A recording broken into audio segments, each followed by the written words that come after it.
Good morning. Nice of you guys to drop by. What a piece of junk. What are you talking about? Don't be too proud of this technological terror you've constructed. Look, don't worry. Everything's gonna be fine. Trust me. I don't know what all this trouble is about, but I'm sure it must be your fault. Don't get technical with me. This bickering is pointless. Don't everybody thank me at once. I don't know where you get your delusions, laser brain. I'm glad you're here to tell us these things. How could you even say that? I got a bad feeling about this. Well, come on. Everything's perfectly all right now. We're fine. We're all fine here now. Thank you. How are you? Would you get going, you pirate? Get in there, you big furry-o! I don't care what you smell! I'm getting too old for this sort of thing. If what you've told me is true, you will have gained my trust. I like the sound of that. Get a shuttle ready. I don't know. Fly casual. Shuttle Tydirium, what is your cargo and destination? Transmission commencing.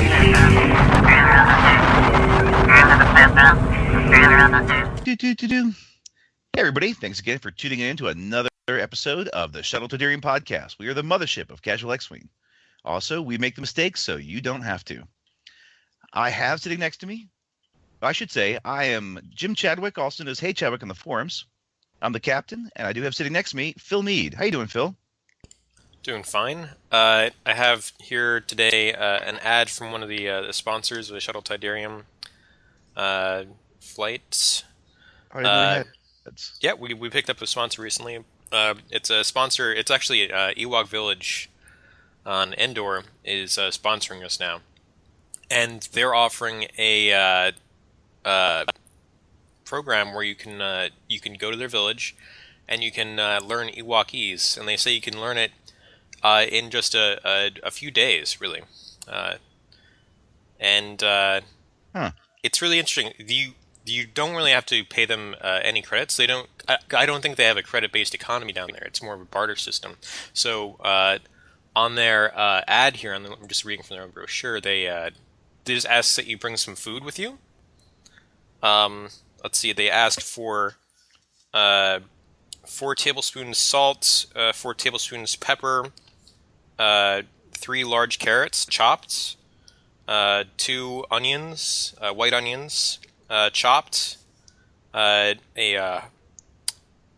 bunch of celery chopped, and a potato. Seems very specific. Yeah, it is kind of specific. But yeah, it's that's pretty cheap to learn Ewokese, learn new language, and it's so fast. They say it only takes 2 hours to really complete the process. They call it an immersion program. Oh, really? Does it involve perhaps some sort of there is like they say there's about a 1 hour prep time. Well, all right. So we'll have to make sure we hand those out to the customers we don't like on our flight. All right. So so speaking of our head of our human resources, J-Bot, he's our cranky protocol droid. How you doing, J-Bot? Hold on, I didn't get all those notes down. It was how many carrots chopped and how many onions? I think it was 3 carrots, large carrots. Okay, and how many onions again? 2 onions, white, chopped fine, they say. I knew it! Somebody stole my recipe for Ewok stew. Well, they're making a stew. Yeah, nice vegetable stew. No. It's probably just like food for the course. A well-fed body helps you learn faster. So right, maybe more has like nothing to do with stew other than that. Probably more like a stone soup kind of thing. You all bring in something to put in. Right. Yeah. I mean, you figure if you got a nice class of 5 or 10 people that take them up on this, that's a pretty big pot of stew to help feed the village. Feed the whole village. And feed the whole village and probably the class too, just to, like I said, nourishment is the key to learning. Yeah. All right. We also have Biff, our chief engineer. How you doing, Biff? Hey, I'm doing great. I'm really excited. This is, talking about the stew from J-Bod, but I'm totally in on going to this immersion class because I tell you, back in the engine room, there's been a whole lot of pointing and grunting, and I would really like to be able to communicate more effectively with some of our crew members, even though they're only around for a short time. It's and I'm good sure it gets worse when the Ewoks get back there too. Oh, wait, I'm sorry. That's what us pilots talk about. You grunt guys. You know, you don't all talk monosyllable. So I'm sorry. All right. So today we have a news item, an official news item from FFG. Today on the HoloNet, we have. He's already forgot his captain's question. It's just. Oh, it's true. He talks about us grunts back here in the engine bay. I just get so excited about the news, I forget about it. Without us conveniently adjusting our trajectory, we'd hit so many asteroids on the way in. It's amazing. I deactivated his controls a long time ago. He thinks he's flying, but he's just. I think I might have to delegate noises. some of the responsibility here and go with a chief engineer's question from now on. But he's basically like the inflatable pilot in airplane movies. Otto saved the day. Otto saved the day. Otto. He's my hero, actually. I wanted to be like him growing up. Anyways, so the captain's question, it should be a quick one. But if you were fighting in the Galactic Civil War, what weapon would you take to defend, to fight for your cause, your side? So how about we go to Phil? Okay. I liked Boba Fett's blaster rifle. The EE3? Yeah, it's the EE3 carbine, I think. Yeah. That always looked pretty cool to me. And, I assume it's really good. Yeah. It's probably pretty good. Like Star Wars Battlefront, it does these 3-shot Yeah, bursts. it's got a triple burst in Battlefront, yeah. A lot of people like it, and if someone's like very still and you're dead on, you can kind of take them out quickly. But I tend not to like it because I'm more of a, dodge and spray different ways. And that goes like doo-doo-doo. Okay, it's not firing. Doo-doo-doo-doo. Oh, spray and pray type. Yeah, I know those. Yeah. So J-Bot, how about you? Quick background. I have always loved from the Star Wars Old Republic the assault cannon characters, which was the trooper in that game. So when I saw was it Baze Malbus? Is that the name of the character in Rogue One? Him with the heavy repeating cannon that he had, I was like, oh yeah, that's totally me. I'm totally in on that. And as soon as I saw it, I'm like, okay, yeah, I'm totally in on using that or would be my favorite weapon on it. Because it is different. I mean, you don't see anybody in the rest of the movies carrying something like that. So right, it's almost like very, who's the guy from Predator with the minigun? That he just right, yeah, Painless. That was the old Painless. I love that movie too. So it's hard to go away from a large kind of you're the heavy gunner for the team sort of character. That's always been my kind of mindset. Yeah. So yeah, cool. I looked it up. NWC 35 staccato lightning repeating cannon, as if they didn't have enough names on it already. Right. And would you also take the aimbot on that package, or? I don't think that was aimbot. That was just him being that good with it. I think there was. Wasn't there? I think there actually was like something like that. They all these things have automatic targeting. We all know that. Yeah. I thought it was just because he was part of the Willis or whatever it's called, and that was his. The Wills. That was his. Force, yeah. His force. The Wills. Yeah, his one little force ability was basically like superior aiming. Headshot. Well, for anybody who's played Age of Rebellion, they'll know that it only takes you only have to wing somebody in that game to kill them, or pretty close to it. So I mean, it might look like headshots, but it could have really been anywhere. Oh, he hit him in the foot. Down he goes. That's one crime. That one slaver, you had to stun him a couple times, but anyways. Yeah, they were trying. That's right. Yeah. Right. Now, so all right. So Biff, what about yours? So I've got kind of an honorable mention that I'll do real quick. and then I'll lay out the one that I really, really like. The honorable mention one, I suppose technically it's outside the Galactic Civil War because this would have shown up in episode 2, but it's that totally impractical, really, really long rifle that launched the dart that killed the changeling. Is that right? That the one? No, I think the changeling used it. Yeah, she used it. Okay, yeah. Yeah, that's right. Okay, sorry. But yeah, I mean, that thing was like mounted to the side of the craft she was on. I mean, it was like, what, 8 feet long, something like that. I'm like, that's totally impractical. Why isn't that like what Luke had? Yeah, and the Sand People. And the Sand People had these stupidly long rifles. Also, the Barbary Coast pirates, when they fought the Marines, it pretty much looks just like their antique flintlocks. Yeah. You think I'm joking, but look.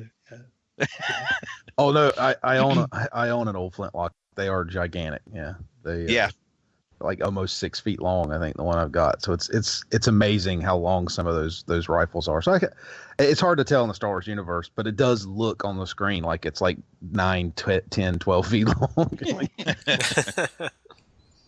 Yeah, but the one that I'll choose, the one that I zero in on. Is the DLT 19 heavy blaster rifle. And I'm primarily going after it because I think it was based off of the MG 42 from the Second World War. It does look pretty cool. And if it's not, it definitely looks a lot like it. Yeah, it's very much an MG 42. Yeah. So that's mine. Yeah. I just think it's cool. I don't think I've actually used it in that Battlefront video game yet. I need to make a note to try that out. See how well it works. Yeah, it's I like it. It's okay. It does a lot of shots, but it's one of those suppressor fire kind of things. Yeah. But it's not bad. It's not bad at all. I kind of like your idea. I'll go with my honorable mention first. So I like the E11 standard Stormtrooper assault rifle. I like it. It's got range. It's got good range. It's got good rate of fire. It's got good damage. And it takes a while for us to cool down. I love the E11. It's pretty good, but I have to admit that I am not really one that wants to get that close. If I was really in the Civil War, instead of just being a pilot, I would like to take a sniper rifle. Just because I don't want to get that close. So I'm trying to think. There's one I like from Star Wars Battlefront. I'm trying to recall what it's called. Dang it, I'll have to think of it later. But there is a particular sniper rifle. They've got one without a scope and with a scope. That it's not the one you mentioned, but that one to me, the one you mentioned, the DL19, it does not. Its rate of fire is too low. So I happen to like some of the other long range. What is it? Crikey, I can't think of it. No, the T-21B. That is my favorite. The T-21B. Oh, that is pretty cool too. Yeah. T-21B targeting rifle. That is my favorite. So I can sit at a distance and do some heavy damage. A little bit of spray and pray. Not quite the shot. Wait 10 seconds. Shot. It's more like pew pew pew pew. Oh, I got him. Good. That's my favorite. Okay. Not sure that's the most effective sniper technique, but okay. Yeah. It works for me. I'm pretty good at it. I looked up Baze Malbus's gun, and it does have a smart targeting array. It has an aimbot built in. Oh, awesome. That's even better. Yeah. Jeez, why don't you see more of those running around? Yeah, right. I think everybody would have an aimbot in the Star Wars universe, but Rebellion would be a lot more effective if they just had a bunch of those. Yeah, 2 or 3 of those guys. That's right. Yeah, mowing down stormtroopers. Excellent. So, down the captain's question. Let's move on to the news that I was so excited about. So the news: Jabba the Hutt. It's just titled Jabba the Hutt, and the quote is, "Oh dear, His Exaltedness, the great Jabba the Hutt, has decreed that you are to be terminated immediately." And that was Luke Skywalker. I mean, C-3PO. C-3PO talking about Luke Skywalker. Yeah, now. like, yes. Huh. Yeah, the group. Yeah, all of them. Yeah. Okay, so what's in this preview? So this preview is just about Jabba the Hutt. Is there anything else? New card. Jabba the Hutt. Just Jabba the Hutt. And that's what the whole last. Is that the last card from Sea-Rock we don't know, or were there? No, not by a long shot. I think. Okay.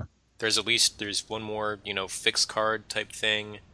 5 fixed cards for something that we don't know, and that's the one Phil really wants. Yeah, it's that's the BBC card. There's probably a few more crew that we don't. It's hard to tell exactly how many. I think there's a few crew or something. There's a few upgrade cards we haven't seen.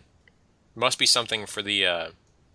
We also need to see the reference card for the containers that you can drop. Yep. Yeah. So there's a few more things, but this is the one I know a lot of people are like, I just want to know about Jabba. Tell me about Jabba. I'm like, really? You're going to freak out because they didn't tell you what you wanted to know right away? Are you kidding? But, so, who should we go to? Biff, you want to talk about Jabba the Hutt? Sure, I can talk about Jabba the Hutt. Jabba, he's a unique card, obviously. He's a very unique character. It is a scum-only card, so only the one faction's going to be able to use him. A double crew, so he's going to take up 2 crew slots, and it costs 5 points. Is double wide, so 2 seats in the passenger section. 2 seats and a hover lift, right, to get him there. Right. It just brings his own barge onto your ship. Is probably what it is. Yeah, that's right. He travels with his own barge. Yeah. Right. Very true. And then we got to bring his little frog bowl along with him. Oh, Salacious Crumb. That's the character? No, the bowl of frogs, I think, is what he was talking about. Oh, bowl of frogs. I was thinking of the little... snacks. Inflate snacks. Inflate snacks. Okay, so his ability or his card reads, when you equip this card, place 1 illicit token on each illicit upgrade card in your squad. When you are instructed to discard an upgrade card, you may discard 1 illicit token on that card instead. Mm-hmm. So he becomes extra munitions for illicits. Yes. That's right. And we'd say he's 5 points? 5 points, that's correct. Yep. Right. So let me first start off by saying Salacious Crumb is the little Muppet that's on his shoulder. And someone told me that I said, I'm not surprised. I said, I'm not sure which is worse, that this character actually has a name or that I now know what his name is. Because Star Wars, everybody has a name because he's probably got a novel written about his background too. Yeah, like Gonk Droid. The love story. Yeah, the Gonk Droid. All right, but with Jabba the Hutt, so at the moment he can only fit on 2 scum ships at the moment. So Phil, what 2 ships are they? That would be the YV-666 and the upcoming Sea-Rock, I believe. I don't think there's any other 2 crew scum ships. That is it. So he, and I fully expect Scum to get another epic ship. But there's only 1 ship that can fit him in regular standard play. Mm-hmm. So overall, there've been a bit of mixed reactions on this guy. I think a lot of people are a bit disappointed for him in the regular 100-point deathmatch game, because the only thing you can really do is put him on a YV-666 with I don't know, someone like Dengar or whatever, and then a few generics. Yeah, how much does it cost for a 666 with him on board? So the cheapest one is 33. You get up to 38 with Jabba, and that's just for the cheapest 666. Actually, 34 with Jabba. Trandoshan are they 31? Oh. Trandoshan Slaver is 29 points, 5 points for cool. Jabba the Hutt, so 34 points. And one of the things I was thinking of is they give 4 Z95s with Hotshot Blaster, but something I thought of was I think you can do 3 Carax fighters with Glitter Stem. And I found those guys to be pretty darn impressive. Yeah, so you can do nothing else, just Jabba on the Trandoshan Slaver, 3 Carax fighters with Glitter Stem. How about Hawk 290s with Glitter Stem and twin laser turrets? I know it's twin laser turrets, sorry, but I think that would be actually pretty effective. Well, part of the because problem with that some of you can modify all their twin laser turret shots, and they're 2 green dice for 2 rounds. Yeah, and I think that might be all you need though. You had 3 of them. That's a lot of damage that could theoretically be outputted in a couple turns. Let's see, how much could you get if you did? I don't know if you get 3. Twin laser turrets and they don't even have an illicit. Y-wings don't have illicits. No, not Y-wings. Hawks. Oh, you're talking about Hawks. You're right. I'm thinking Hawks. I'm sorry. Yeah, let me see how much this costs. How many you could get? Spice Runners 22 points without, so 24 with glitter stem. 24 points. So you could do 2 of those and still have 18 points left over. Okay. So you couldn't have 3, but yeah. So let's say you give glitter stem to the Trandoshan slaver. 16 points. Or you could make the Trandoshan like a Bosk or something like that. Then you go a Z95 with some sort of illicit. How about the feedback array? Maybe, yeah. Sure, feedback array. And that leaves you 2 points for another crew. All right, yeah, so that's another thing.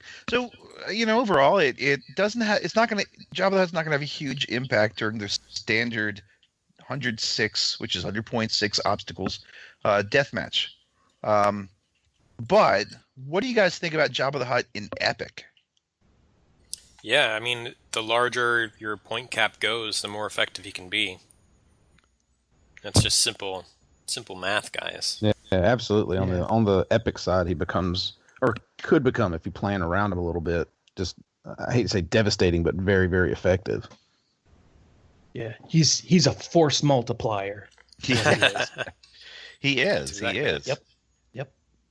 So you could have a list that is really stocked out with glitter stem. Maybe Caraxes might be. Generic Caraxes with just glitter stem could become very potent.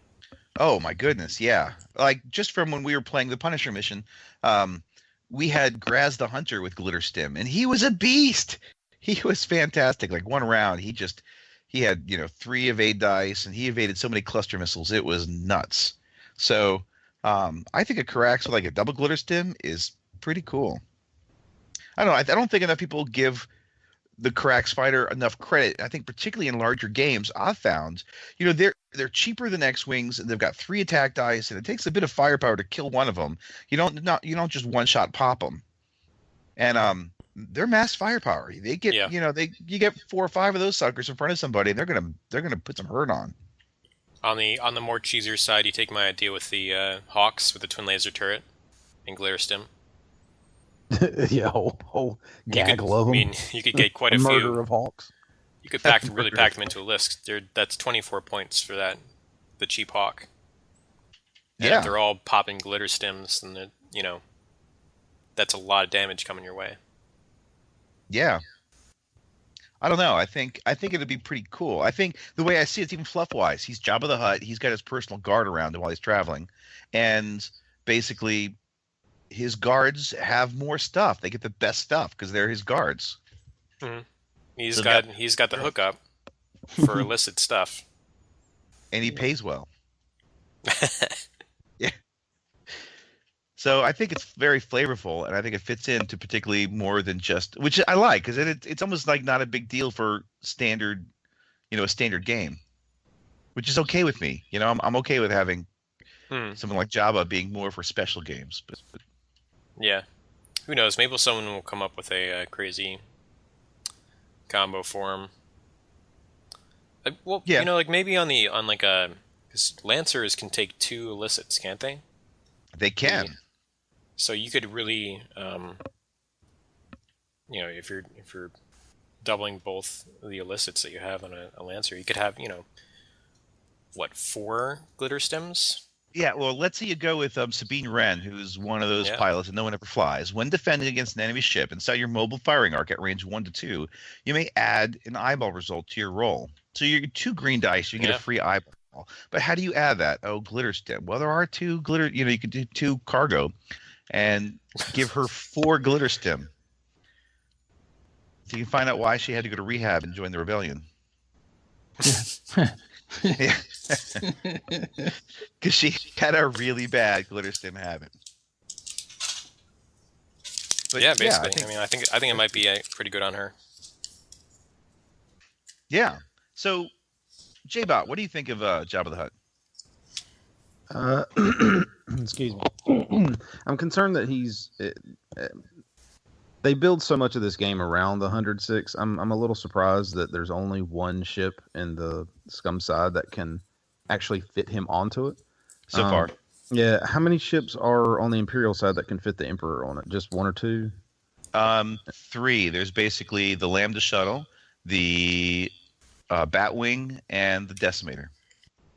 Okay. So, I mean, it's not exactly the same, but I expect that at least one more ship's going to come out that you'll be able to fit him onto, because it seems a little odd that they'd make it mostly an epic only character for him, because he's really expensive when you put him in conjunction with the only ship that can carry him.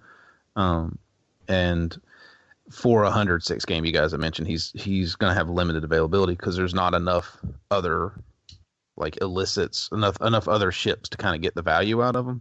Is the way I look at it. On the epic side, I think he's going to be used quite a bit. I mean, I'd be surprised if he's not wedged into as many of these lists as you can, because doesn't the Sea Rock have an upgrade that gives you another crew slot? Yeah. The Merchant 1.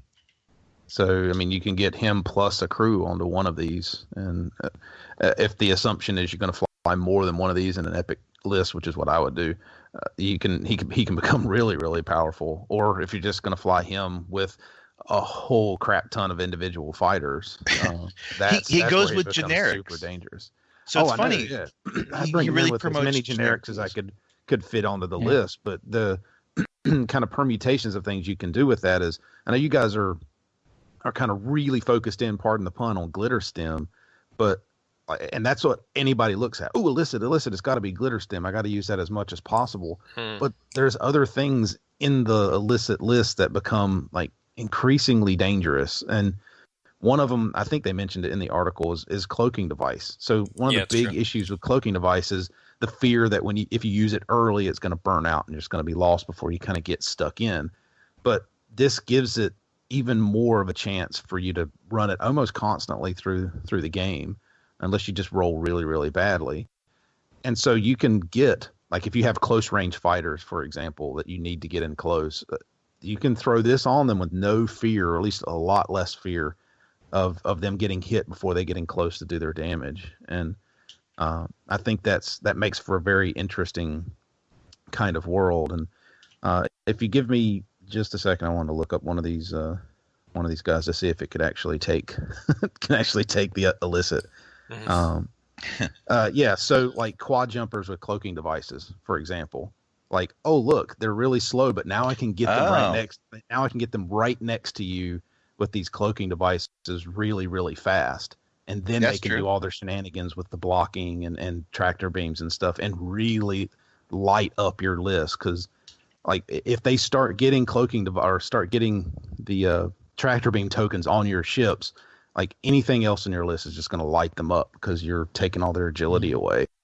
And to me, one of the worst parts about the ship, even though it's still better than the Hawk speed wise, like you can suddenly hop this thing across the playing field, or the map really, really quickly with cloaking devices and not have any fear really of it burning out before you get there, unless you roll really, really badly. I do agree there are a couple of good ones, like Scavenger Crane. If you've got your near-do or whoever that gets the cluster missiles and he gets bonus attack every time he fires, one day his Scavenger Crane is not going to work. You could go ahead and actually, or maybe not him because he works best when he's alone, but you have a ordnance guy and your Scavenger Crane can be there, and let's say you roll bad, it goes away. Well, you can boop.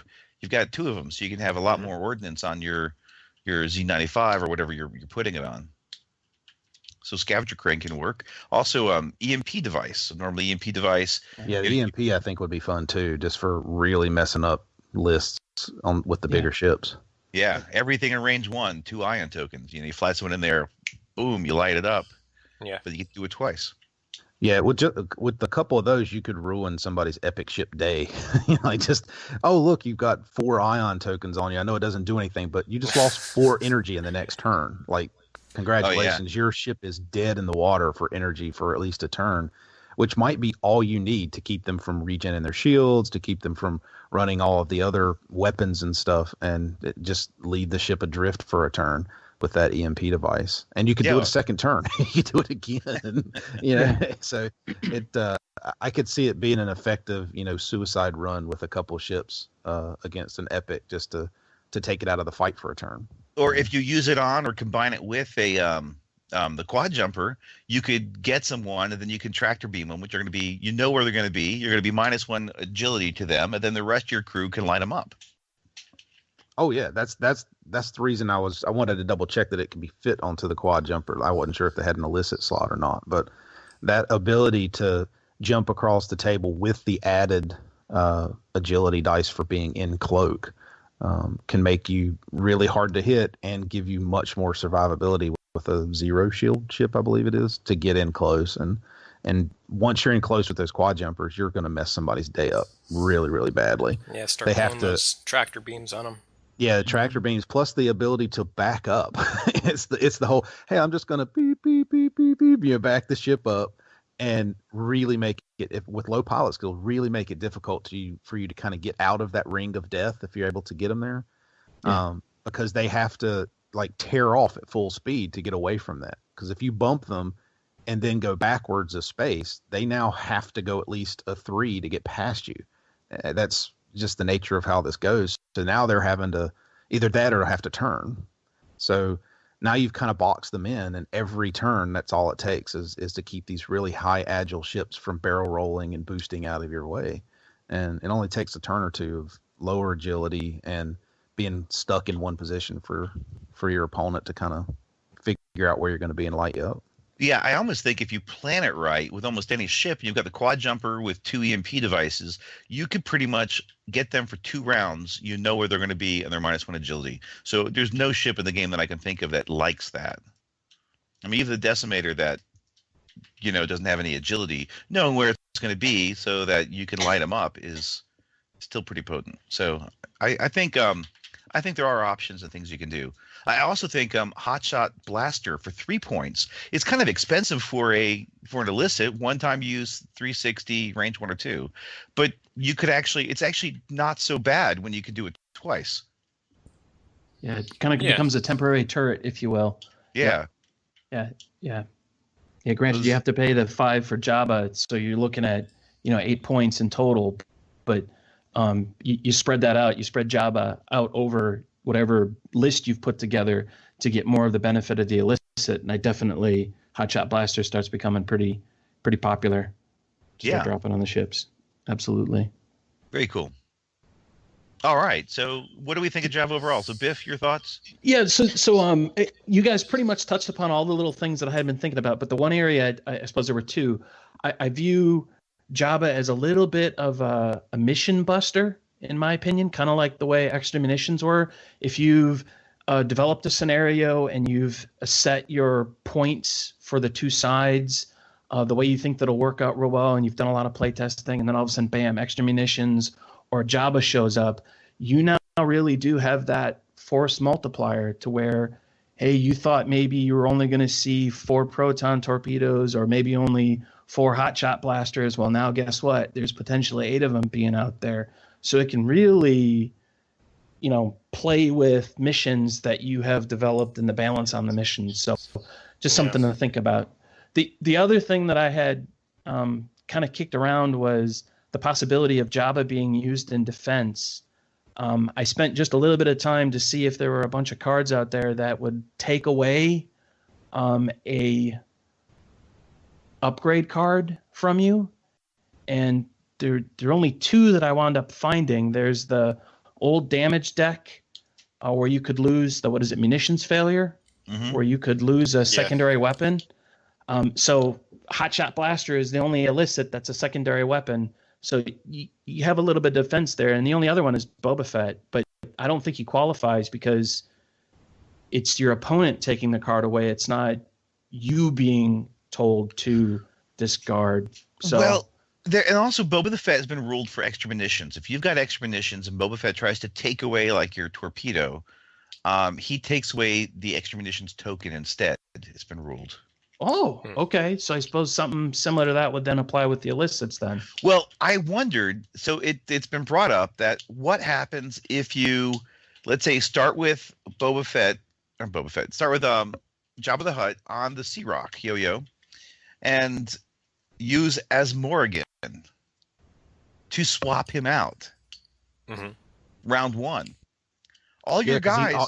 He's done all his business as soon as you plug him into the list, which I think is interesting because, like, the Emperor, if you kill the ship with the Emperor on it, you lose his ability. But Jabba's on the ship, and as soon as you start the game, bing, hey, he's done. He's useless from that point forward because he's done all of his business. Right. So here's the one thought was that basically the rules as written say that the tokens don't do anything unless the Jabba card is there. So if you get rid of the Jabba card, you don't get your double illicit, which I think is going to be errated or made a ruling on. I suspect the same. Because what happens if you even don't get rid of it? Let's say you take a 100-point list with your Z95s and you get your double hotshot blaster, but Jabba dies, in the first couple rounds. Does that mean suddenly the extra hotshot blasters would go away? Does that make sense? No. Yeah. Where does it say that in the rule? Was it basically in the same article? The rules, it doesn't say it in the article, but through forum lurking or research, it basically, the rules for what an illicit token is and or does is on the Jabba the Hutt card. So if the Jabba the Hutt card leaves play, therefore the tokens don't do anything. Yeah. Is the rules as written. Really? Which is stupid. Because there's no reference card for like an illicit token.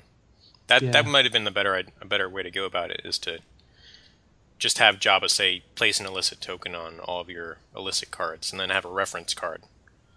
Yeah, unless they do come out with an illicit card or reference card that says it. We don't know it, but they might. It might be in the back. The value of the illicit card is in the last sentence on the Jabba's card. So if to your point, if Jabba disappears, you no longer have the instructions on what the value of the illicit token is providing. Yeah, but do you know how there are those guys that say, technically, the rules as written say this? It's like, yeah, but that's utterly stupid. No one's going to play that way. But there's always that one guy who says it, and that's why they have to come actually with a frequently asked questions. So is there another example of that rule in effect? Like, where else is that rule used, I guess? Extra munitions was an idea that was the one where maybe Boba Fett could knock out the extra munitions card on your ship, which would then negate all your tokens, and that was ruled no. Right, so the same thing would happen here then, right? Well, same rule would apply. But that was ruled in an FAQ, and only if you use it as a example in your argument. But until they actually rule on it, blah blah blah blah, the rules lawyers are going to be nuts. So official, I know that doesn't really matter, but official tournament thing is Boba can take your extra munitions card and at this lose point, all of the extra munition tokens. No. Due to the FAQ ruling, Boba Fett cannot take your extra munitions card, so he actually will take like a token off, one of your upgrades. That's been ruled, but they had to do an FAQ for it. So if Jabba the Hutt, there is no ruling right now that says if you get rid of a card, what happens. So right now it's an unknown. Yeah. We have a precedence with Boba the Fett, but that's because we have a ruling on it. With no ruling, technically rules as written say, you don't get to use the tokens. I need one of you guys to go ahead and get that like lawyer bookcase background so that we can have a section of this like rules lawyer. Rules lawyer, But the only people who argue that are the ones that are the real lawyers. Like, here are some people, those rules you don't know. Hey, let's go this way until. But there's like those guys that are like, technically, no. Like, oh, like Darth Vader can't use the X1 title because he doesn't have a TIE. Oh yeah, Advanced. he X1. has Like, TIE Advanced X1. Yeah. Those guys are the only ones really arguing it, I think. But yeah. So I think most people will be reasonable until they come out with a ruling, which I'm sure is going to rule saying even if Jabba the Hutt goes away, you get to keep and use the illicit. Though it's a really cheap thing that as Morgan will smuggle him out in an escape pod as soon as combat starts. Jabba the Hutt, go! Yeah. And then everybody's got all their illicits, but hey, he's a wily crime lord. Yeah, I mean, I don't know if I could imagine as Morgan outwitting Jabba the Hutt, but okay. Well, not outwitting. He gets hired by Jabba the Hutt. And then ejects Jabba. I will put you in this double wide escape pod. Yeah, I know that. I think they actually touch on this, although not specifically, when they put the word "ironically" in there. Also, in Epic, you can ironically have as Morgan dump Jabba from your Sea Rock. I almost think they're putting that in there as a nod to, you can throw him on your Sea Rock and then dump him immediately in the first turn. I think I wouldn't be surprised if that's what they're saying without saying it. Yeah. Is that because it's only an epic, so it's not really gonna kill you on the low end stuff, right? So it's never gonna affect the 100-point game, or at least that guy is gonna say, well, but it doesn't say you get to still keep the illicit.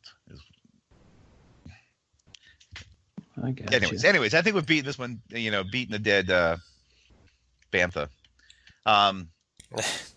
So we're getting. I'm looking at the time, and I'm thinking we should probably jump to the main subject. But Biff, I know you've got flow charts. Did you have other points of to talk? No, my flow chart ended there, so I'm done for today. Yes. All right. Now we move on to the captain's question. Oh wait, we already did it. So, yeah, let's head to the ready room for a mission review. Stand by alert. Stand by alert. Jet star estimated time environment 15 minutes. Yahoo! Got it! I got it! Great kid! Don't get cocky! Chewie, get us out of here! the main topic for this show is a mission that I've been working on for, 6 months, almost a year, that we've referenced as the TIE Punisher mission. But technically, this mission has a name. It's called Punish Them, a TIE Punisher mission. So this is something, there's Jason. He's a local guy that I like playing games with, but he loves TIE Punishers. He loves TIE Punishers, the 106 game. He loves flying TIE Punishers all the time. And he really likes them. And he's always trying to defend them. And he does not bad, at the regular game night. He doesn't go to the tournaments and all, except unless he plays epic tournaments. Now he's a tournament winner. But it was really all that training from us. With the epic. And because Jim and I decided not to go. I mean, that was really all it was. It wasn't really a tournament. It was just, now that Jim and John aren't going to be there, we know we have a chance. We just didn't want to crush everyone's face in, so we let other people experience the joy of epic. Yeah, we're so anti-tournament, we won't even go to one that we know we'd win. Yep. Yep, that's the way it is. And of course, you saw that Berto from Sling Paint thanked me for letting everybody else have a shot by giving me a bunch of those giant tokens. Thank you, Berto, for those giant, target locks and stuff. So that was actually the payoff for not showing up at the tournament. All right. Now, so I decided, hey, people need to stop picking on the TIE Punisher. It's a heavy bomber. It's a heavy ordnance-loaded bomber. And it's an assault bomber. Maybe it's just not designed for 106, and the whole game is not 106, and maybe this is just a really cool ship that we can include in other ways. So I thought, hey, maybe I should design a mission based around what the TIE Punisher is good at, which is an assault. So do we want to go ahead and enter protocol mode? Operating from a hidden base, pirates have been terrorizing an important system in the expansion region for months. Imperial authorities have been scouring the system for the pirates' base with no success. But the Imperial's luck has finally turned. An astromech unit aboard a recently captured freighter has managed to beam a signal out from the hidden pirate base. Armed with the location of the pirate base, the Imperials are launching a strike force. A dense asteroid field makes a frontal assault led by an Imperial Star Destroyer impossible, but a force of smaller ships should be able to make a precision jump to the base's location and destroy it before the pirates can scramble enough starfighters to drive them off. The elite TIE Punisher pilots of the Black 8 Squadron are being sent in, armed to the teeth with powerful ordnance weapons, supported by a Gazanti-class cruiser carrying an escort of TIE interceptors. Grand Moff Tarkin has taken a personal interest in the attack. It is rumored that he has unfinished business with the pirate warlord and is taking command of the operation from the bridge of the Gazanti-class cruiser. The magic of radio. All right, so this mission I designed, I've got it on FFG. We can post a link to it in the show notes. But it's something I've been tweaking and working on and getting support. And I know like J-Bot's probably sick of playing it, but I think Jason loves playing it every time, even just to get the Punishers in the field. But it's a mission that's about blowing up a pirate base. And I think we've actually putting up a YouTube video of it. It's one where I played completely distracted and horribly, and it was a very short game. But I'm not even sure it's worth putting up on YouTube. But you'll get to see short's a relative word. It's still like 3 hours long. Yeah. Well, it also include the video is 3 hours. It didn't include the full game time. But I had to tweak this around, and the idea was to get 4 TIE Punishers fully loaded with enough ordnance, everything it can carry. I mean, because if you're going to send these guys out in the pirate base, you want to freaking put everything in every compartment, right? Mm-hmm. So you want to take 4 TIE Punishers. In my mission, I kind of loaded some out with some pre-configurations. But basically the idea is you don't have to take those. You can take whatever you want on all these TIE Punishers. 4 of them. So you've got the 2 named ones and then the 2 high PS generics to go out and blast. That's basically Redline, Death Rain, and 2 Black 8 Squadron pilots, all with extra munitions and sensor with all the different systems. I recommended because Jason tried different systems, and I said you need to really do sensor jammer because these guys need to stay alive, and every little thing that can work to kind of make it harder to hit them is going to help these guys stay alive. So we put sensor jammers on. And J-Bot, do you think that was a good option? Yeah, absolutely. It comes into play more often than you think, especially with as many ships that are on the table shooting at you. It's very nice. Especially against the turrets, which can't modify. Yeah. Exactly. The turrets can't modify, and there's also who's being brought along because he hates pirates. The background for Grand Moff Tarkin is that he hates pirates, and he made his name, because the Republic wouldn't defend his little outer mid-rim, planet against pirates, and he basically had to do a systematic defense and again to fight these guys, and that's how Tarkin made his name. And so he wants to go along with this mission, and he's in a Gazanti cruiser.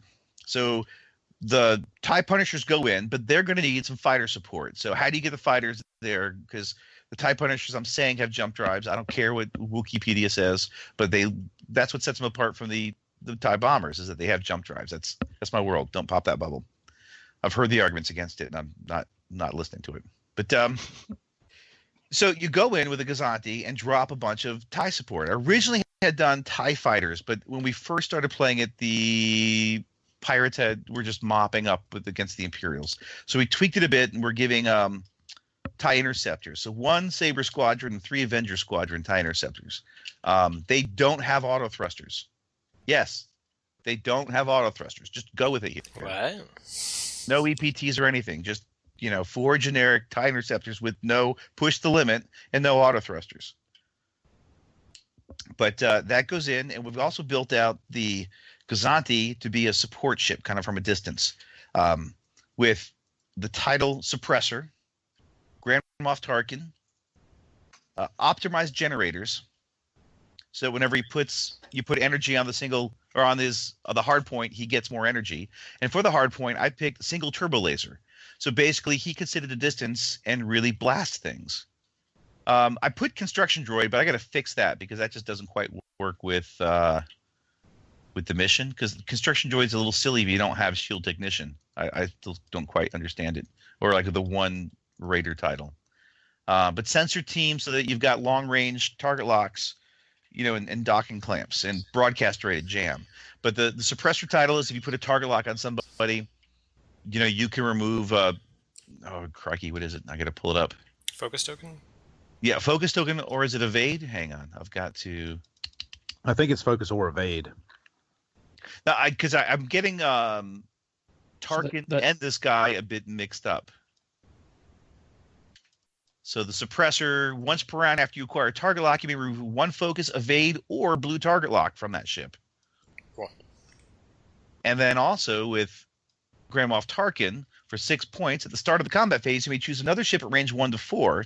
You may either remove one focus token or assign one focus token. So you can either buff a friendly with a focus or remove one from an enemy. So at this point, you've got like two actions or 2 events per round that the suppressor can go through and debuff the enemy, including removing focus tokens. And that works well with the sensor jammers. So if you've got a sensor jammer, the pirates come with good shots, bip, bip. Those guys, they have no more focus. They can't, they really can't do anything. Yeah. Now, yeah. What are your guys' thoughts so far on the Imperial list? Because that's like 300 points right there. Yeah. Yeah, I think it's, it's a cool list. I think there's nothing there that is, stupid per se or anything or badly put together. I think it looks thematic, The TIE interceptors not having auto thrusters, I'm totally fine with. Or not having them be the standard push to limit TIE interceptor that you might see elsewhere. A lot of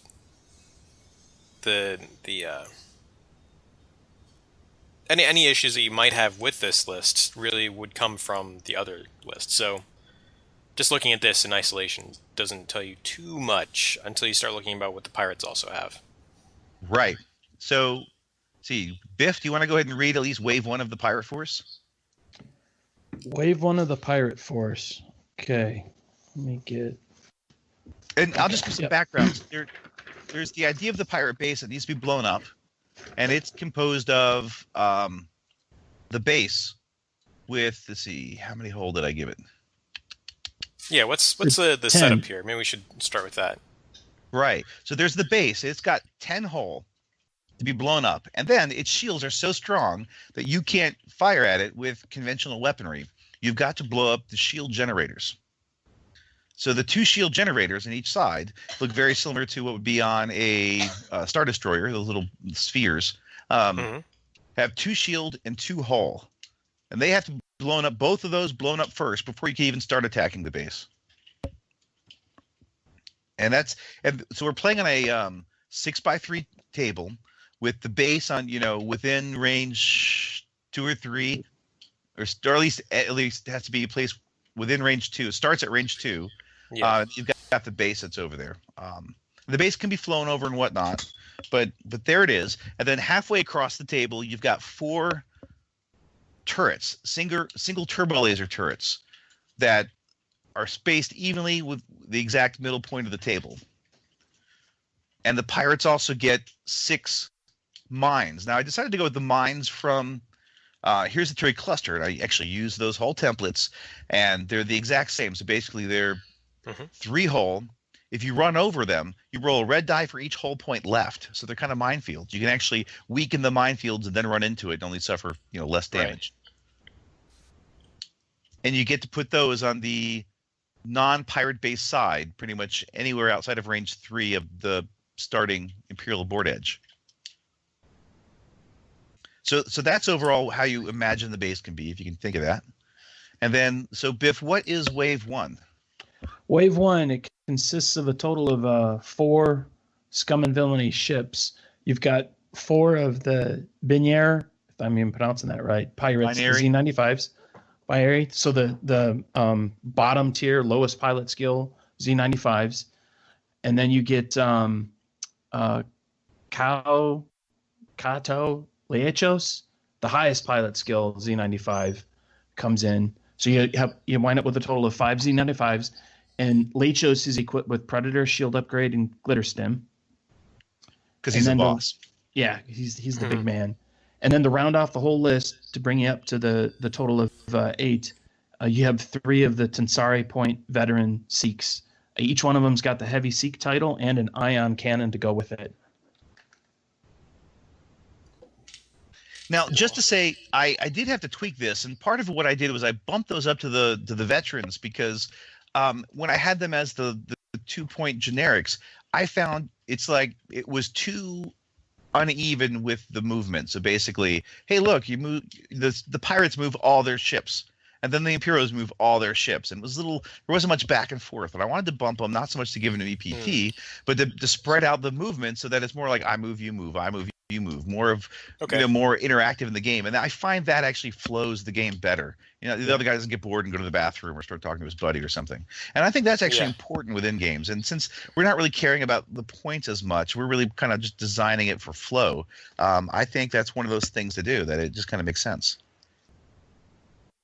Do you know who starts with more points? It must be the Imperials, no? Oh gosh, the Imperials start with a lot of points. But again, a lot of the points are kind of hollow because they're ordnance loaded on the 4 Punishers. Yeah, and the the scum has the minefields and the turrets, which are hard to place points on. Yeah, I mean, you can't really value them in terms of points easily, but they're worth they're worth points of some sort.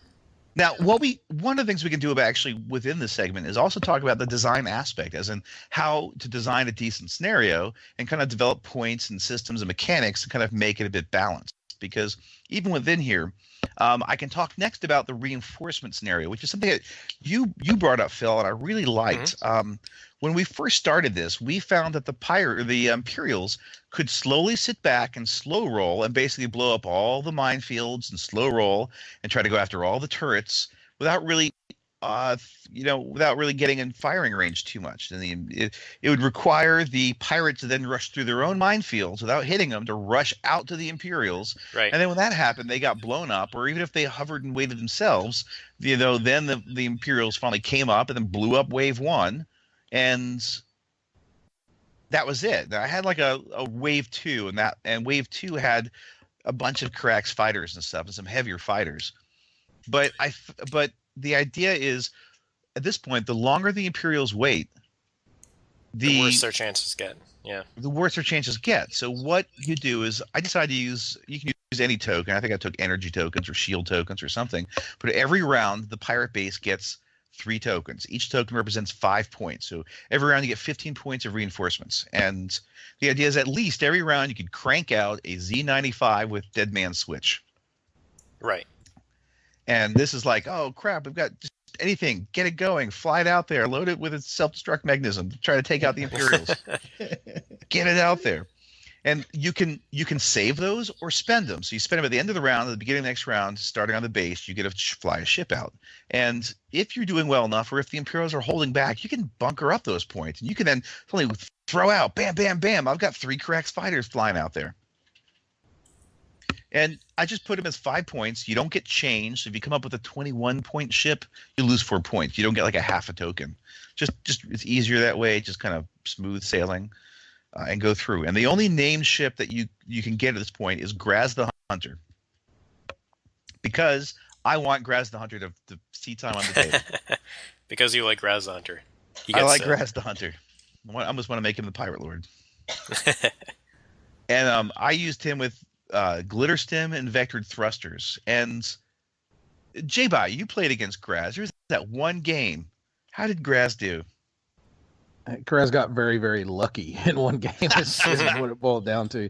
He got lit up by Jason with like cluster missiles and basically everything. Cluster missiles. Yeah, but he had popped Glitter Stim that turn, and he kept rolling focuses. He didn't roll blanks. He didn't roll evades. He kept rolling focuses, which is all he needed. But he took 1 damage out of he must have when he died. He got shot by a bunch of stuff and just happened to roll exactly what he needed.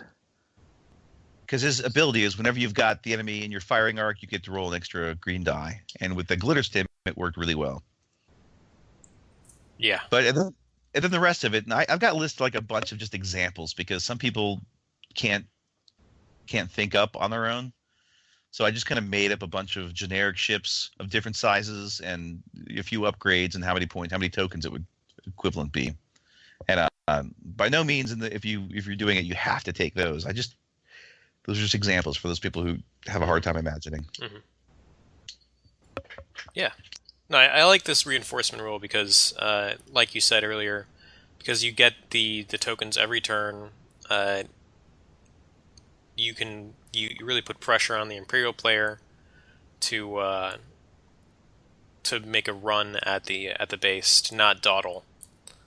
And at the same time, you're not just bringing on one specific generic ship, because that can sometimes put pressure on people's their limitations of their collection. So, for example, if this was a Seek that came on every turn, people don't have 12 Seeks. Normal people don't have 12 Seeks in their X-Wing collection, right? And you might conceivably get 9 or 10 on the board, and you would just run out of ship bases to put on the board. But giving yourself some flexibility in terms of what you can put on the board lets people work with what they have.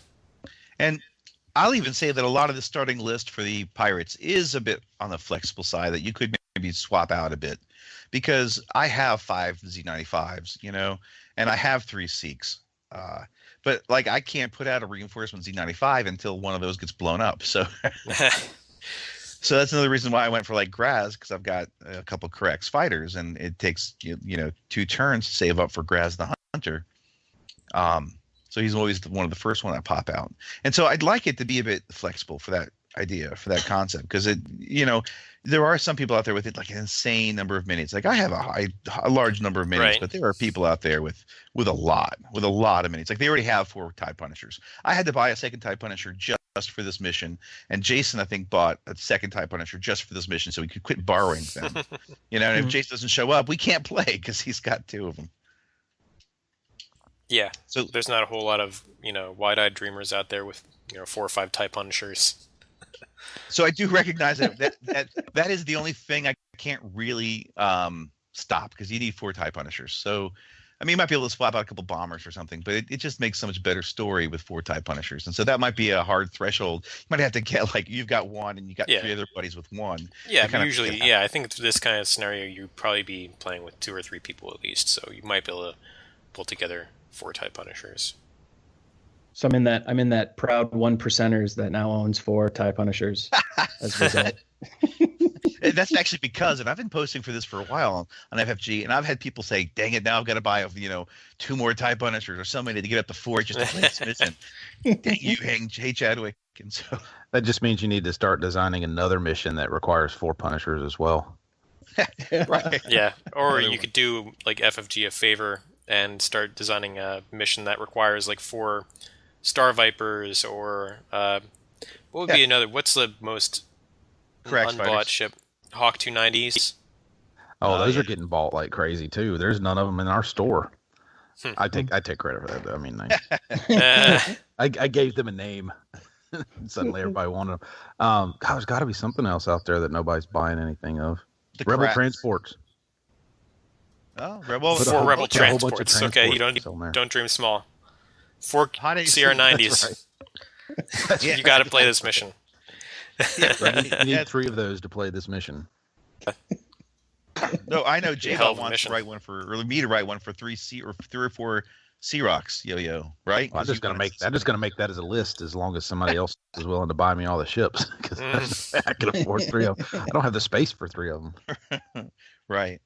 Now, talking about list selection, there's a number of things that I tried with this mission, and I had the pirates initially starting out right at the halfway point, and I found and I also had the second wave coming in really soon right after with a lot of Karax fighters, a lot of the heavy fighters. I think I threw in some Y-wings with ion cannon turrets. Because my thought was basically, hey, these are pirates. They're out capturing stuff. They use ion weapons, really, to kind of capture stuff. And it also worked because kind of massed firepower. These TIE Punishers are hard to hit. And the big ship, that basically, if you can ionize these things and slow them down enough that you can get more reinforcements on the board to help you out. So that it kind of I found when I had too many Karax fighters and too many basically 3 attack die ships too soon, the TIE Punishers just died. They just got blown to pieces because any real focused fire on these things just made it a non-event. And yeah, you might be able to win with like half the TIE Punishers getting there and the Gazanti coming in, but I wanted the TIE Punishers to be like the shining star. Like you could probably go straight in blazing with the Gazanti, but I want it to be more of a support ship. Sit back, shoot at long range, do its suppression, but the TIE Punishers to really be the stars. And I didn't even really want the TIE Interceptors to be too powerful themselves, which is why I didn't give them push the limit and auto thrusters, because I don't want them to be the focus. It's about the TIE Punishers pulling their load. And so I one thing, if you do not play with the standard, is don't switch out for too many 3 attack die ships. And I found when I first did it with the first wave hitting and wave 2 right far behind, hitting at the same time that the Imperials are dealing with the mines and the turrets and all the pirate ships, they got mauled too fast. It was too much for them to deal with. And so I ended up taking out the Y-wings, and I also pushed back the starting wave to be within range 3 of the middle turret point. And I found when we did that really pushed things a lot easier for the Imperials. And I'm still debating whether I think 2 Y-wings with ion cannon turrets should be thrown in there or not. And why 2? Because I own 2. But kind of like just a little bit more beefier things, because the missiles can really crump out those low fighters pretty fast. And so getting out there with some Y-wings. Oh, I should say the turrets have 5 hull points. They get no actions, and they go in PS0. So they go after everything, and they fire a single turbo laser. You may not think that's much, but they can really hurt a TIE Punisher if they roll well, and even the Gazanti. And one time in one round, 2 single turbo lasers one-shotted a TIE Interceptor. Yeah, that can happen. TIE Interceptor, 6 dice, blip, blip, blip, blip, he blanks out. All eyeballs and blanks. With no focus. Boom. Yeah. 2 in a round. It took him out. It was great. Ouch. Yeah. Jeez. So overall, the idea is to, not overwhelm them too much and kind of give them some space, but you don't want to give them too much because it's too much of a pushover. And that's why I worry. I think adding in those Y-wings might make it. And if you're playing as the defenders, I will tell you, it is imperative that you do not swarm in a giant clump and fly at them. They can each take 2 assault missiles. Yeah. Yeah, you have to be careful about what the TIE Punishers are carrying. So how do your playthroughs of these missions go? What's your latest playthroughs? The latest was actually the YouTube, and I ended up fighting an hour and a half in traffic and was rushing and trying to scarf my dinner down and help some new guy. And we got into play, and I totally really wasn't paying attention to the game, and I clumped all my guys and I rushed them straight at the TIE Punishers, and they just assault missiled the entire first wave without taking any casualties. And they barely took any hits at all. Oh my god! The entire first wave was dead. It was a total cluster. It really is. Wow, and then it's probably pretty easy to win the Imperials after that. Oh yeah, he called that game before the Gazanti made it to the halfway line, to the turret line.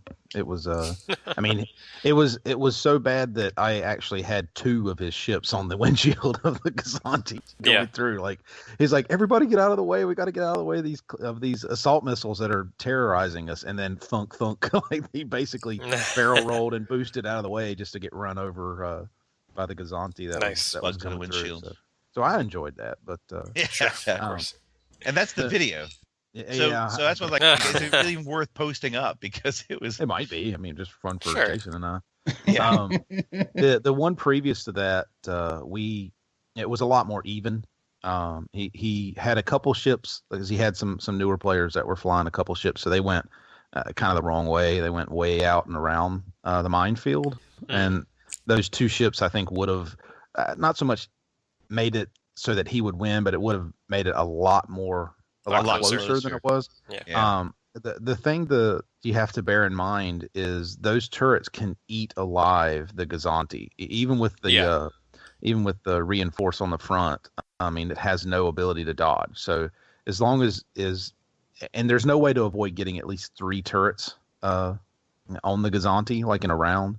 As soon as it gets into range, like it's going to have them, and unless you put it way out on one end, and then you force the Punishers to kind of the center of the table, and they would have to eat the 3 turrets. But it's an interesting kind of question, interesting puzzle to crack, because if you can't run down the middle of the table as the Imperial side, because then every turret can pick you off. Right, you got to pick a side. You have to pick a side, and then you've kind of committed to that side. Like there's really no adjustment to go towards the center, because if you get too close, you'll pick up that last gun, and those turrets can eat any of the ships up because they don't really have any agility, and that's a dangerous prospect. And we saw it. I mean, the first turn that the turrets came into range on the Gazanti in the previous game, they stripped all, and this with the reinforce on the front, stripped all of its shields and did 2 crits. So it can really hurt them if you focus fire on one thing at a time. So the turrets can certainly be deadly. Yeah, you have to really work. To the low agility ship. So that's what we ran into. To the TIE interceptors. Obviously even to the TIE interceptors. But I think, and I hate to give away all of what we did, but I think our decision, or at least my decision, to keep the interceptors on the Gazanti and not actually have them flying in support, it was a little bit unexpected by Jim. He's like, no, they're supposed to be out there for close range support. I'm like, no, I'm putting them on the Gazanti, because then I get that extra move every turn whenever I decide to actually jump them off of it. And I think I mentioned this in a previous one, that kind of Jason and mine's strategy was the Punishers kind of run side by side with the Gazanti. They don't run too far out in front, and we work almost as like a spear thrust. So we dig both of these ships, both of these groups in, the Gazanti and it, and then as soon as you make it to that to the turret line, you unleash the interceptors and you unleash the Punishers to just push forward as hard as they can, and either jump over top of the defenders. So if the defenders are rushing you, you jump over them and just move forward towards the base, because that's the goal. Or and it's kind of that unexpected, hey, I went 4 forward with the Gazanti, and then I pushed like 2 interceptors out the front of it, going 4 or 5 forward, and they get this huge leap over the top of everything you have. So it's kind of this kind of spear thrust, and then the point runs out the front of it. And it's very dangerous. It's kind of hard to work against that unless you can take out ships before they get to that jump point. Force us to jump early is kind of the idea. It does focus fire on the Punishers, though, which is something you don't quite want, because right, and it's a dangerous strategy. But if the opponent plays it a little bit wrong, if they take too long in reacting to that kind of into that thrust, then they're going to be behind. They're going to have to turn all of their ships around and catch up. And the reason I did that, from my perspective, was, okay, the interceptors aren't supposed to be the real massive dangerous part of this. They are supposed to be a fighter screen. But if the Gazanti is destroyed, it doesn't destroy the interceptors. It just takes a damage off each of them and forces them to deploy. So it basically, oh, look, you destroyed the Gazanti. All you did was make me do what I was going to do anyway, and get them as far forward as possible, and then dump the interceptors out. But by destroying it, hey, look, I can deploy all of them instead of 2 a turn. So I get this chance to throw them all out there, even at 1 less damage. So it's a little bit different strategy. I know it's a little bit sacrificial from Grand Moff Tarkin, but it's kind of the way we went at it. And we ran this mission 3 times. At least I ran the mission 3 times, and every single time we ran it, it worked. There was no counter to this punch. I mean, so I don't know if that's just a flaw in the mission, or if that's just we had good strategy and it just worked because we stuck to it, because we stuck to that game plan and said, oh, look, the Gazanti's taking a lot of fire. I don't care. This is the mission. Like, this is our plan. And oh look, we lost a Punisher. That's okay. This is the mission. This is the plan. Because once they get in range, it only takes like 2 or 3 ships in range for a couple turns. To really take down the base out. So what I did in my game was I did something pretty similar. I didn't have the interceptors on the Gazanti, but I did have them sort of in a formation with the Gazanti. I had my ships along one board edge as the Imperials, and then they ran up that board edge, took out the turrets, as many turrets as they could on that board edge. I think about 2 or 3 of the turrets got taken out. I was able to avoid the minefields because you can't really get full coverage with 3 minefields. So I was able side. to It should be 6 total. 6 minefields total? Yeah. Oh, looks like you didn't read the mission. We'll see about that. Dun, dun, dun. It's probably a typo. Be careful, Jim. It's probably a typo in there somewhere. Okay, yeah. It says 4 mine templates. I don't know if I was playing with 3 or 4. Yeah. Here's spread out 4 mine templates from the hot AC components within range 3 of the center line, but on the side away from the base. Oh, I did change it to 6 because I thought that worked better. Dun, dun, dun. Okay. I didn't edit So I'm going to put that one on you. But it's not way free, to read the mission there, Jim. God. It's not free. Yeah. Although I think, frankly, you could probably clear out the mines are pretty easy to shoot with that many ships anyway. So I think really they're just cannon fodder for the first turn or so for the Imperials at this point. There is one question. I was trying to remember from Here's the Theory Cluster. Did the mines get green dice? I don't remember them getting green dice, but I would have to check. Okay. I think that you should either up their hit points or give them green dice. Because otherwise, just 3 hit points, they melt pretty quick. Yeah, they almost become not too relevant. They slow down the Imperials so they don't go full blast. Yeah, maybe. But, because if they're not there, most of the Imperials can just kind of keep just rushing full speed. But when they're there, they usually go, moderate speed and take some effort to shoot them all. So... Yeah, I would even pull them closer to the turbo lasers because where they were positioned, the people that are attacking the minefield, they're outside of the range of the turbo lasers, and it would be great for the turbo lasers to pick as the minefield is slowly being attacked. Right, 'cause as it is now, the mines are really going to be the only target. So there's no choices for targets as the Imperials for the first couple turns. It's really just you shoot the minefields, you punch a hole, and then you go through that hole.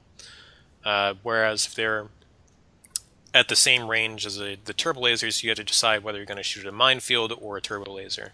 So, you could either buff up the minefields and just put more of them out there and keep them at the same range, or maybe pulling them back to the same general range band as the turrets. In that case, I wouldn't add too much to their resilience and just keep them more or less the way they are now.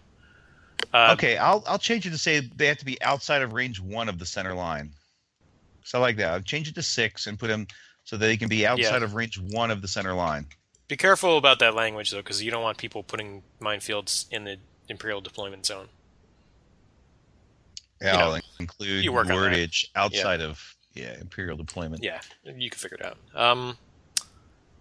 So I drove the Imperial force up the flank, and I think it played out largely the same as to what J-Bot was talking about, where the Imperials were able to push through and sort of just keep driving on the pirate base. And I think the ships that I got through, I lost a lot of Imperial ships going through. I think that at the end of the game, I had 1 TIE Interceptor, which had taken out the shield generators after, because after the first engagement, I lost a couple TIE Interceptors and pushed the rest up to soften up the base by taking out the shield generators. And then followed up with the TIE Punishers, and I think that I had 2 TIE Punishers that made it in to make the final attack run on the base. And I I was able to kill a bunch of the defenders with proton bombs and just other sort of bombs dropping out the back of the TIE Punishers. Oh, that's pretty cool. Yeah. The Gazanti got some good hits in, but got killed by the turbo laser turrets, which you might expect, especially once you cross the midline and you can't anticipate which section is going to be shot with the turbo laser, so you can't reinforce effectively. At that point, it becomes very I always very saw difficult. the Imperial escort blow up the turrets. So one of the yeah, I wasn't concentrating on the turrets too much. I was thinking of changing the turrets to pilot skill 12 so they always fired, because I found when they were pilot skill 0, they just got targeted, they often get blown to bits. Up. Yeah, they often get blown up at pilot skill 0. Yeah. So if anybody tries this and gives feedback, that's one of the things I'd like to see. If someone tries it at PS12. Yeah, I think that's a good idea, and maybe take one turret away or something like that. Because 5 turrets going at PS12 might be a bit much. It should be 4 turrets. What is it? Man, someone didn't read the rules. Okay, use the hot AC smaller starbase attachment for 5 single turret lasers. They have 5 hull. They do have 5 hull, and there's also 5 of them. According to this rules that I'm reading, which I assume were the updated. It's the first post. I think you've been updating. Let me take a look. You may have made changes and just not updated that. Yeah, I was even looking at photos. Yeah, Biff, how many turrets did you run with? I ran with 5. I ran with 5. I see 4 listed. If you look on even page, I think it's 3. I've got a whole bunch of pictures. Yeah, I do see 3 on. I do see on page 3 of the thread 4 turbo laser. Oh no, there's some pictures with 5 turbo lasers too. So you must have changed it to 4 at some point. Because if I look at page 1, I see it actually says 4, but yeah, he's got 4 in our video. So okay. I don't know what the official rules are. I'll just go by what Jim says. Y'all know that by now. Let's see. 4 single turbo lasers with an R2 of the center mark of the table. Spread out 6 mine templates. Okay, it does say 4 on that. Yeah, okay. So maybe I should have been 4 single turbo lasers. I had 1 more, and the Imperial still won. So yeah, I was able to punch through those and get to the base with 2 TIE punchers. I was using Z95s with the feedback array as most of my reinforcements, and because I was trying to take out the interceptors that were coming in for the shield generators, but I didn't quite get. I almost killed the one that was attacking that got through to attack the shield generators. So it might have gone differently if I hadn't been able to take that guy out, because then the TIE Punishers would have had to be a lot more careful in how they made their approach to be able to take out the shield generators and then target the base itself. So for example, if they hadn't been able to just do it in one clean pass, then I would have been in trouble with the Imperials. But because I was able to take out both shield generators before the TIE Punishers fired on the base, before they got, I think I took out the last shield generator on the same turn that the TIE Punishers had made it into range. So the TIE Punishers were able to, pretty quickly start shooting at the base. Yeah. Was it fun?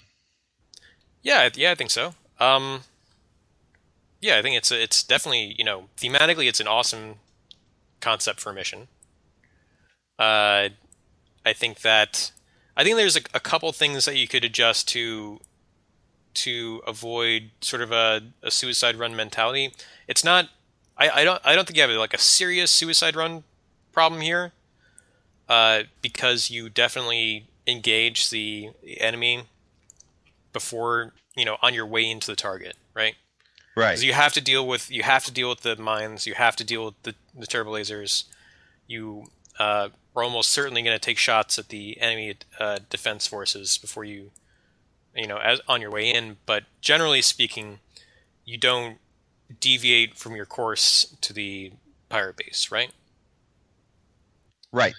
I think that if you introduced some rules that divided up the rules within the Imperial force a little bit, that could help. So what I'm talking about here is maybe instead of the shield generator rules for the pirate base, give it make it so that it can only be damaged by secondary weapons. So stop the TIE interceptors from doing it and rely solely on the TIE Punishers. Right. Force the TIE interceptors into an escort role. And I would say that you should not make it impossible for the TIE interceptors to damage the base, just make it really hard for them to damage it. So maybe like only critical hits. Yeah, only on critical hits the TIE interceptors damage the base. And for everything else, it's just normal damage goes through. So that way you create a dynamic where the TIE interceptors are really going to be going after the enemy fighters. And the enemy fighters are going to be going after the TIE Punishers specifically. And you have like an escort I like dynamic. that. I think I'll have to add in some verbiage about that. I know we're getting... Oh, go ahead. I would be a little afraid of that, I suppose, suggestion. I'm definitely on board with the concept. But figuring out what is it that the interceptors are going to have as their specialty with respect to the base, because just what was thrown out there as the pirate player, I would just go hell-bent for leather on the 4 Punishers and call it a day. But that's good. That's kind of the point, though. So the interceptors really are forced to defeat the incoming pirate vessels because they have to protect the TIE Punishers. You know? So I kind of start thinking about the opposite of the suicide run. It's where the pirates are now going to be suicide run, in that they're just going to send people at the Punishers. And in my game, I pretty much lost my Punishers because reinforcements were coming out with tractor beams. And they were ganging up. They'd get a tractor beam token on a Punisher, and then have 3 ships plus a couple turbo lasers fire on a Punisher, and it was gone. Oh yeah, that's a pretty good plan. Well, I would say that right now the mission is essentially for the defenders. You could say that it's a bit of a suicide run just to kill all the attackers. So you don't really care how many ships you are losing as the defenders. We found killing them. That the TIE Punishers used up a lot of their ordnance on the way in. They blew up towers. Yeah. They blew up, assault bombs or assault missiles on the incoming. Whenever you had 3 pirates near each other, boom, assault missile, and that there was just a lot of dead pirates early on. So we didn't find too much of the people ganging up on the TIE Punishers because nothing really could live that long. And this way, I like that because it also saves. You need to have. You have to husband your resources. You have to husband the torpedoes. You have to save them. A bit. Right.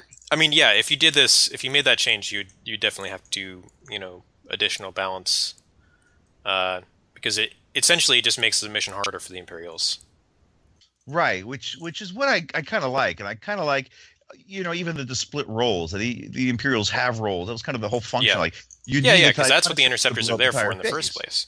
Right, the interceptors are there. It's like the whole point of the task force. Each thing has its role. Like the Gozanti's there because you need to bring in the TIE interceptors, and it acts as long-range support. But the Punishers are the real stars that are required to win the mission. So, yeah. I would also think about putting some more obstacles on the table. Not too many, because there's you already have your turrets, you already have your minefields. I would just put in a few just to make the, just to make it a little more interesting to in terms of what maneuvers you can plan and that sort of thing. Because otherwise, it's. I mean, on one hand, it's relatively straightforward, and that in terms of like the difficulty of plotting your maneuvers, and that might actually be an advantage in terms of like how long it takes to play the mission, right? Right. So I would, experiment with that. I would say that's not a definite addition that I would make. Now I know we're getting short on time. We got to finish up here soon.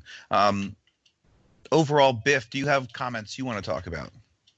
I really thought that even though I did a horrible job as the Imperials, I really felt as though you had a good, solid scenario running here. In your write-up, the recommendation I would make is make it a little bit clearer that the Imperial list you provided, especially on the Punishers, is not set.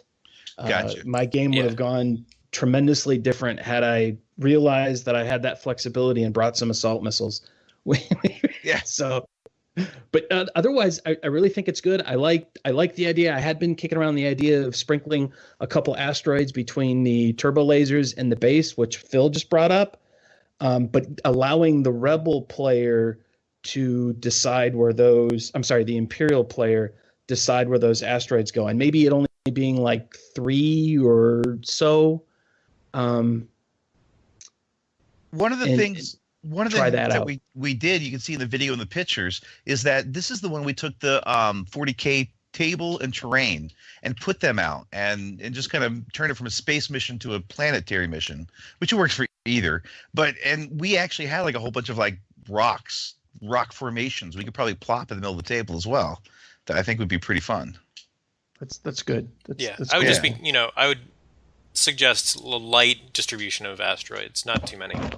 Right. Yeah. So to me, it would be awesome to have some little bit of cover as an Imperial to maybe get an extra green dice based upon the way people are attacking or whatnot. So, maybe an ion cloud, since they're using hot IC components anyway. Oh, yeah. Have an optional ion cloud, maybe. Cool. Yeah, that sounds good. Because I know that when we had the Imperials facing off against the mines and the towers and the first wave, at one point it just wiped them out. So I like how this mission has evolved to be a certain way, and I think anybody out there who's trying just to come up with ideas, sometimes you got to replay it and don't tweak things too much, because if you try something someone has bad dice roll or great dice roll, that can swing it in one person's favor without really showing the real balance of the mission. Yeah, you have to be careful about that kind of thing. Yeah, you can't change a mission based on someone's bad game, especially if it is based on just bad luck or, frankly, bad flying. Yeah, because I'm guilty of that. Yeah. And there were times we had, as I said, new players, like a young kid, and he came in and his dial, he was sitting at the other end of the table, kind of facing the weird way, and his dial said he wanted to go around some mines to the right, away from the entire combat. And we're like, did you mean to pick left? Because it's okay if you meant to pick left. It's all fine. It's casual. And he's like, no, I meant right. And so I wonder if he did mess up.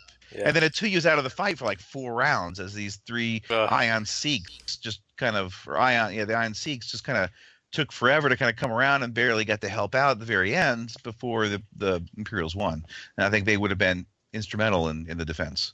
So, yeah, bad flying can really make a difference. Cool. I had a lot of fun with this mission. I played this mission, 6, I think it definitely looks like a fun mission. Yeah.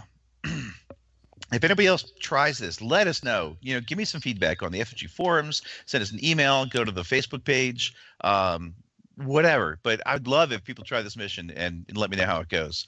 And sometimes you got to try a mission and fail utterly before you do it again. Like Baba Ganoush, there was someone posted, they tried your Honor Among Thieves 3-person mission. And the one scum player took out of all his 100 and some points was like 2 or 3 robots and 1 or 2 other ships. And like, that's just not enough in a mission, And then the Imperials bum rushed one side, crushed them, then turned to bum rush the other and crushed them. And it was just, you gotta pick your points smart. Don't say, "Ooh, I've got 100 points. I can take 3 robots. This is awesome."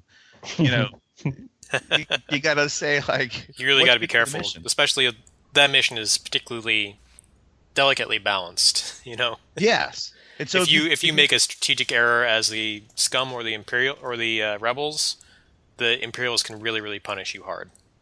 And if you don't have the exact same minis that I've been testing with, and you try it different, and it kind of goes awry, maybe a slight switch up to it. Like I found the cracked spider just too nasty and ripped up like too many of them. I like having them as reinforcements, 1s or 2s, or punish the Imperials for waiting too long. But having them too much at the start was too much. So if you have like a whole bunch of Star Vipers, I wouldn't recommend swapping out Z95s for Star Vipers. No.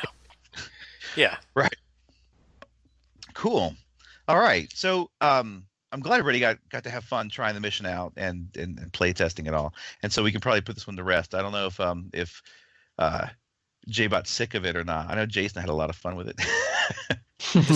Yeah, I need to play something else. It's the only thing I've played other than like 2 turns of Hot AC this week over the past month and a half or 2 months. I got 2 turns blown out of the sky, so I've basically played Punisher mission for 2.5 months. Yeah, but you won with them. Well, I mean, yeah. But, I mean, come on. I'm an Imperial player at heart. I think we all have learned this now. Yeah. All right, so I think we can wrap this up. I'm glad to finally talk about it, and there's even like so much I could kind of go in with detail because we've tried it so many different ways. And if you want to talk more about it, even hit us up the Facebook page or email or on FFG. But I could talk about this particular game for a long time. So, so definitely. All right, guys. I think though that this should end this particular episode because we're coming up on Endor, and I know everyone wants to try out Ewok Village. Yeah, learn Ewokese. I think J-Bot might even be able to help out with some of the supplies. You might have some on hand if you want to sell them for a fair, equitable price. All right, but I think that's it. Any last parting words? No, I'll just check out the YouTube page. We're going to start getting videos posted eventually. Once doing really bad on this particular mission. Yep, you can see Biff doing stuff, and I've posted up the I do complain all the time. It doesn't stop. It's pretty much my shtick. So you'll see more of that. It's not just a character I play on TV. It's actually me in real life. It's like my brother. He's not happy unless he's unhappy about something. Right. Yeah, I mean, it's just standard. You ask him his favorite subject to complain about, and his eyes light up, and he gets all excited. It's great. All right, guys. Thanks again for tuning in to another hopefully exciting episode of the Shuttle Tydirium Podcast. Let us know if you try the Try Punisher mission, and let us know what you think about Jabba the Hutt. Is he great? Does he stink? We'd like to hear. He does stink. Is he bad in the game? Oh. Not as much as Ewoks, but all right. That's it, and talk to you next week. Night.